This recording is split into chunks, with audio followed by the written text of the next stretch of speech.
Havre. Un loft à l'abandon avec une grande baie vitrée. En bas, les lumières du drugstore. Et plus loin, le port, la mer, les bateaux.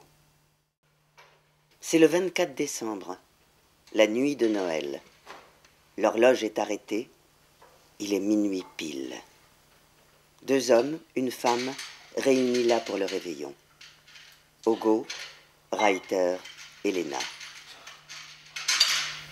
De toute façon, tu es incapable de partir.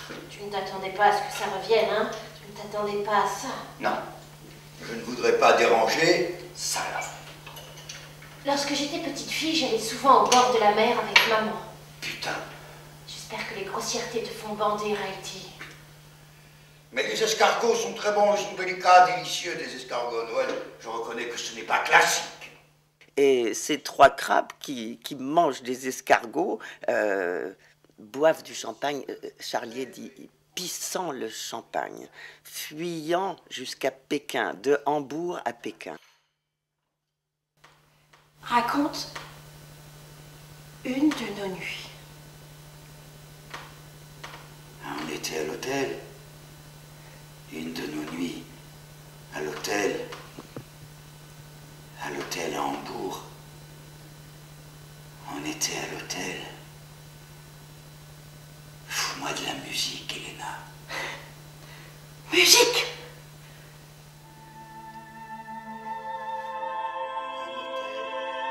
La pièce a été écrite en 85. C'est donc une œuvre de jeunesse, pleine d'enthousiasme, de révolte. Il s'attaque un peu à tout, avec ce verbe donc qui m'évoque Bernard-Marie Coltès par moments. C'est-à-dire qui peut être très très poétique, avec des grandes phrases. Ce qui fait que c'est pas simple à mettre en scène.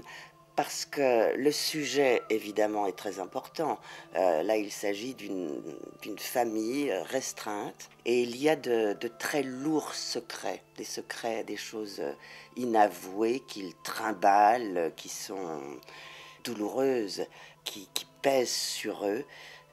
C'est très curieux parce que Jean-François Charlier nous parle de choses très concrètes et en même temps tout est jeu, tout est source de jeu. C'est vraiment l'amour du théâtre pour le théâtre.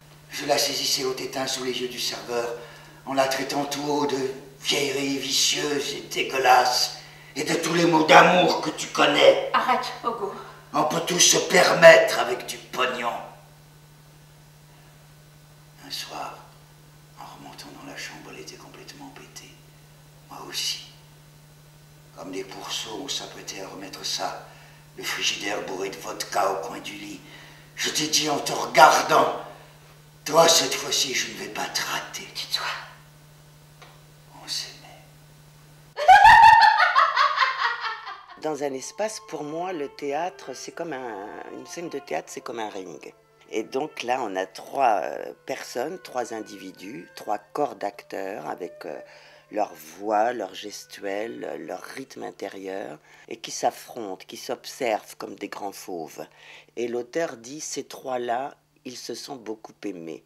Mon cœur n'est plus assez brûlant. Je ne me souviens plus qu'il est brûlé. Peut-être n'a-t-il jamais brûlé? Bavardage! J'aimerais une laisse de cuir et m'en cirer le front pour faire taire ce bavardage. Mais il ne se tait pas, impossible. Il continue en moi, si je le chasse, il ne me lâche pas, il continue à aboyer, à mentir. Tout ce qu'il dit sur l'Europe, sur les grands consortiums, les histoires sexuelles, n'en parlons pas, là, les abus, les harcèlements, etc. Question du pouvoir, question des femmes humiliées, des femmes violées, entre autres choses, entre autres choses. Soyons logiques, la réussite est totale. Avec les cosmétiques Ogo et Reiter, toute la banlieue du Havre, toutes les banlieues de Normandie sentent merveilleusement bon. Et je dis bien toutes les banlieues. Ces 3-là, il y a une vraie question. Est-ce qu'ils sont responsables? Est-ce qu'ils sont coupables? Il y a quelque chose qui pèse sur eux. C'est fini, Ogo. Je vais vraiment partir. Te quitter. Elena!